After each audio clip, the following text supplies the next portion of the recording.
What is going on with Cyberpunk 2077? It was announced that the game was done getting updates, but since that, we've gotten 2 additional ones. And it looks like even more are on the way. And even beyond all of that, something a lot of people don't realize is you're about to see a lot more Cyberpunk. There are multiple projects in the works from CDPR right now, and one of them could even be dropping this year. So Cyberpunk 2077 getting updates again? I personally think so. Back in 2023, just a few months after Phantom Liberty, we heard how patch 2.1 would be the last major update for Cyberpunk 2077.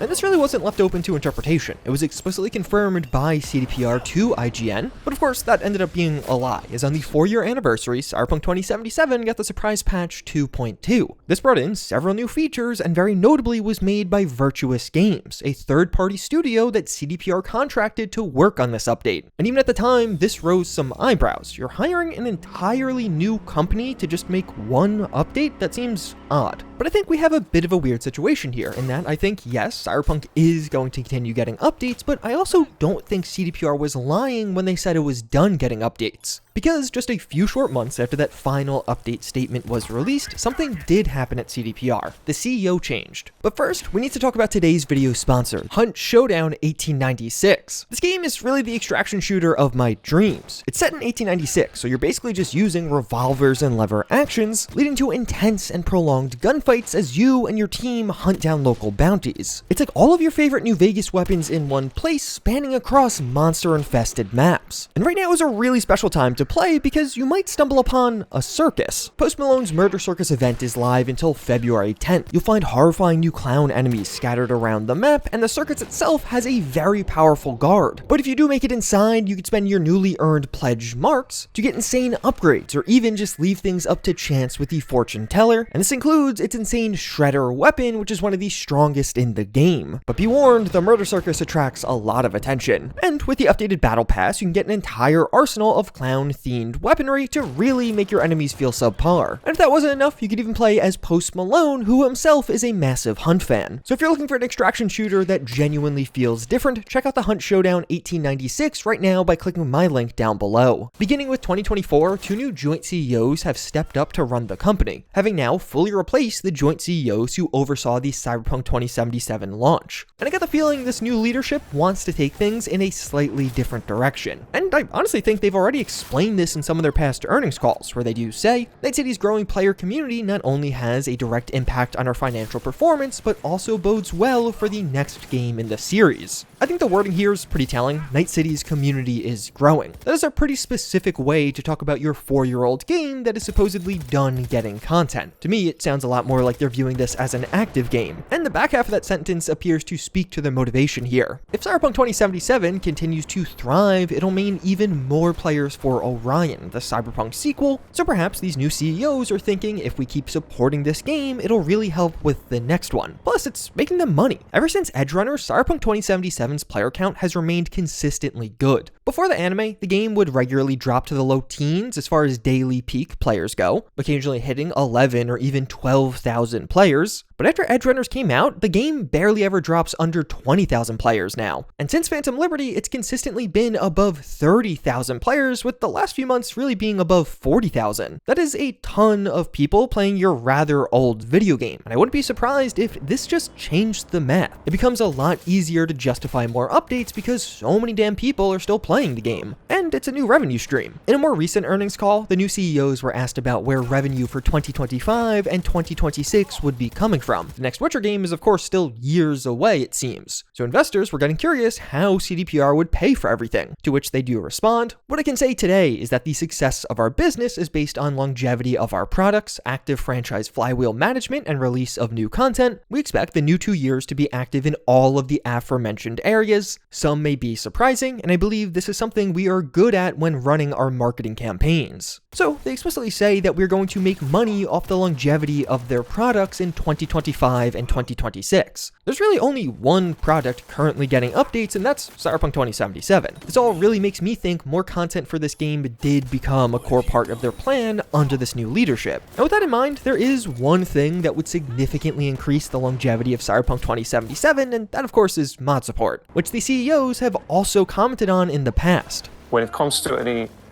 future things, Cyberpunk, anything related, I mean, once we have something on our hands, we will definitely talk about that. But in general, I would indicate that community created content by means of mods, enabled, empowered by really well prepared tools, is something we are fond of, and we do see value in that. In how we interact with the fans. To me, that feels like a very telling quote. They view game longevity as a core revenue pillar for these couple years, and they also state mod tools are something they consider a nice value add to their games. In the past, CDPR hired the modders who are making the community mod tools to just work on the game officially. Last year, we got the Witcher 3 mod tools, so now it just feels really likely something similar will happen for Cyberpunk, and it could even happen this year. Even in their most recent Answer Red stream about patch 2.2, they end it by saying, and maybe we still have a surprise or two left for you. Maybe.